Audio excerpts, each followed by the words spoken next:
Let's talk about the Taliban. They've been fighting the government and its allies in Afghanistan for 20 years. Today, they seem stronger than ever. The Taliban have adapted their tactics. They've gotten more brutal. And now the Americans are going home. It's time to end the forever war. Biden wants his troops out by September 11th, and that could strengthen the Taliban even more. So who exactly are the Taliban? How is it that they have so much power? And why are people worried they'll take over Afghanistan again?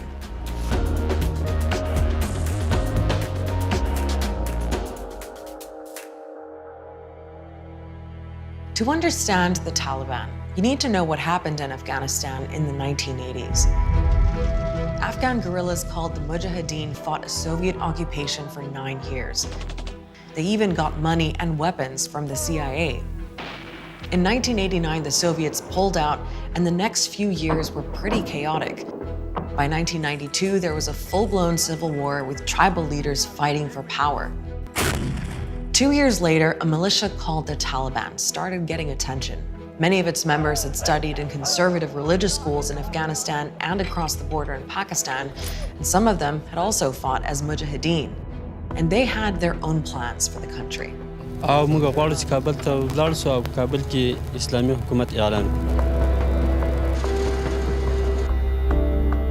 people were so frustrated with this lawlessness, and the Taliban came marching along from Kandahar to city to city to city, saying, we're gonna make the cities safe for you again. By 1996, the Taliban had seized the capital.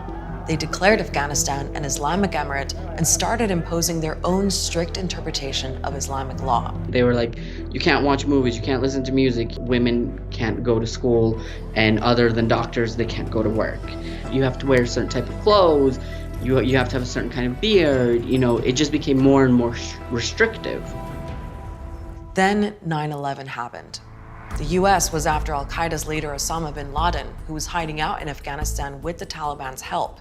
The Taliban said they wanted proof he was behind the attack, and when they refused to hand him over immediately, the Americans invaded.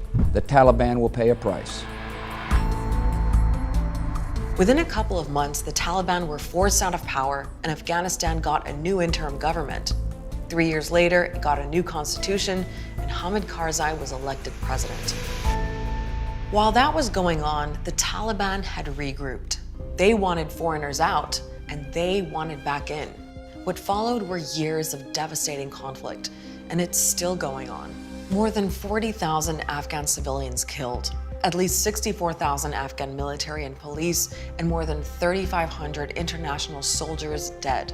The US alone has spent almost $1 trillion on the war and reconstruction projects. And after all that, Afghanistan is still deeply unstable, and the Taliban are still a force to reckon with. They're an insurgency fighting international occupation as they see it. They're fighting an illegitimate government in Kabul as they see it. And they're a voice of resistance to, as they see it, return Afghanistan to a more pure Islamic society. Today, the Taliban have as many as 85,000 full-time fighters and training camps across the country, and the area they control has been growing.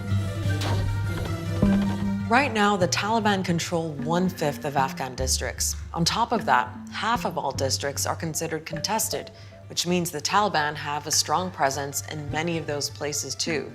And they control parts of some major highways. Whoever controls the roads in Afghanistan, pretty much controls the country. They've managed to basically give people the sense that, wherever you go, you'll have to deal with the Taliban. They're also well organized. The Taliban's leader is Haibatullah Akhundzada.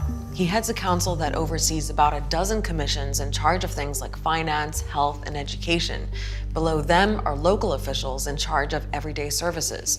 So in a way, the Taliban have set up a parallel state. They even run their own courts, which can be pretty popular among Afghans. Justice has been a huge gap in Afghanistan, and where the state courts have failed, these Sharia courts are able to come into communities who may even be reticent to support the Taliban, but they offer justice. All that control has also made them rich. According to Taliban members and a UN committee, they make close to $1.5 billion a year.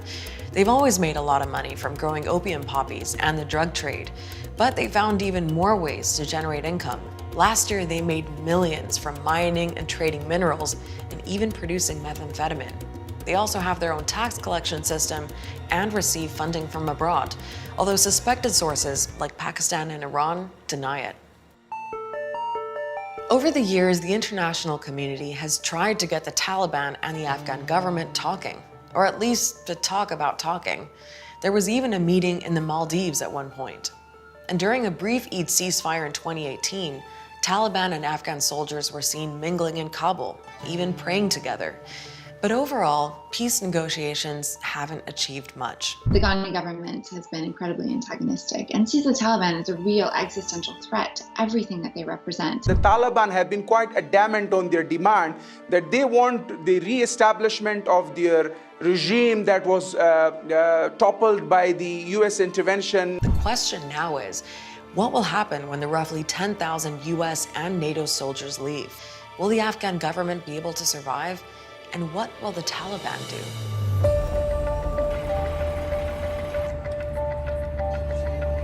Well, the prospects for peace and stability aren't looking great. Even while peace talks have been going on, almost 1,800 Afghan civilians have been killed or injured in the first 3 months of this year. That's almost 30% more than last year.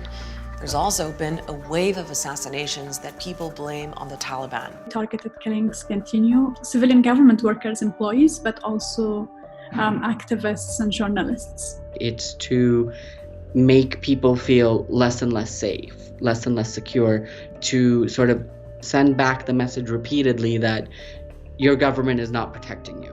Afghans are already asking themselves what life might be like if the Taliban take over again. Will they rip up the Constitution, which protects basic human rights? Will women be able to travel without a male guardian? Will women be able to be judges? Will a woman be able to run for president? There's a lot that is ambiguous and unknown. In a New York Times op-ed, the Taliban tried to clear things up, saying they want to build an Islamic system where the rights of women that are granted by Islam, from the right to education to the right to work, are protected. And right now, there are some places under Taliban control where girls are in school, but not everywhere. It's really localized. I mean, in some areas, we know that the local commanders are a bit more flexible when it comes to women's education. In some areas, they are not at all. So how much support is there for the Taliban? Well, according to a major public opinion study done in 2019, 85% of people said they had no sympathy for them. I've traveled to a large proportion of this country. The vast majority of people I speak to don't have a favorable view of the Taliban. و اما اون طالبه که در ذهن من کابوس بد و خوابهای شیرین کودکانه مرا به یک خاطرات تلخ مبدل ساخته هرگز نمیپذیرم. People may not like them, but the Taliban know what they want, and they've shown that they're in it for the long haul. So far, their strategy seems to have worked. Al Jazeera is always monitoring the situation in Afghanistan and the negotiations here in Doha. So check out our website for the latest and YouTube for reports from our correspondents on the ground. I'll see you next week.